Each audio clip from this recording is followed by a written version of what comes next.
Hi, I'm Rochelle Harlington, and this is the Transformational Soul Talks. Now, when we think of transformation, we think of change, whether it's from trauma, whether it's a change in your life.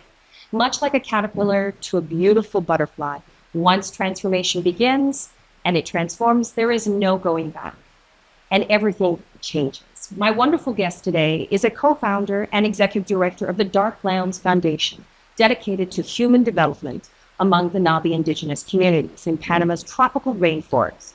With over 30 years of field experience across Latin America and the US, she has become a driving force for sustainable and inclusive progress.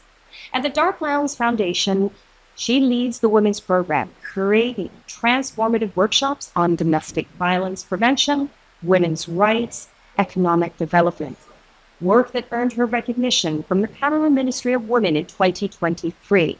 She is also the founder of Citizens of Chocolate, uniting Ngäbe women cacao producers to merge economic growth with rainforest conservation. A former member of Panama's National Cacao Commission, as well as a visionary behind the Bocas Chocolate Fair, celebrating cacao innovation in Panama. Her background includes 12 years of photography career in New York, documenting Latin American communities and ongoing biodiversity through the rainforest chemistry.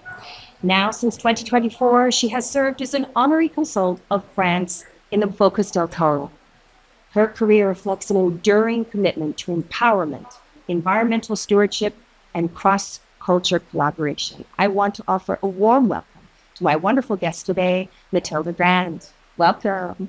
Thank you, Rochelle. You're really lovely to be with you today. Always been an immigrant. That was one of the biggest mother in my life. I went from Paris to New York and from New York to Panama.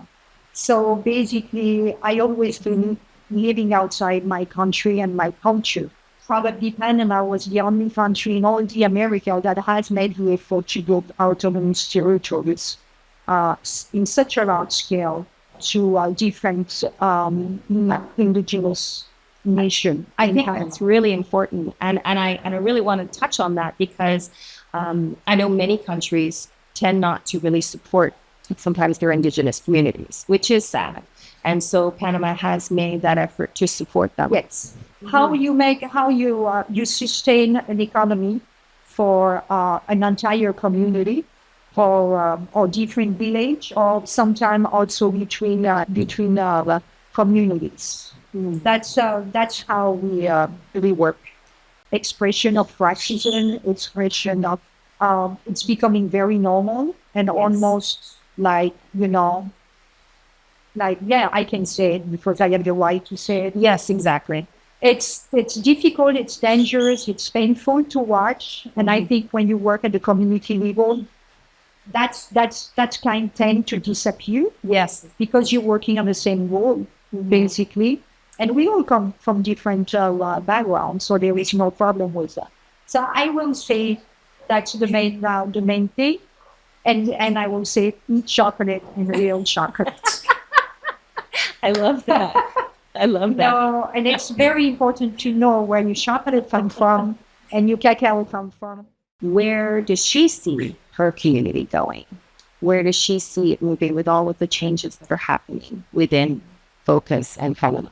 Antes no veía el futuro, pero ahora sí ve el futuro porque quizás no había un parte de la economía Y bueno, ahora no hay mucha oportunidad para poder tener algo de la comunidad para llevar el progreso para la comunidad, tanto los niños también que tienen progreso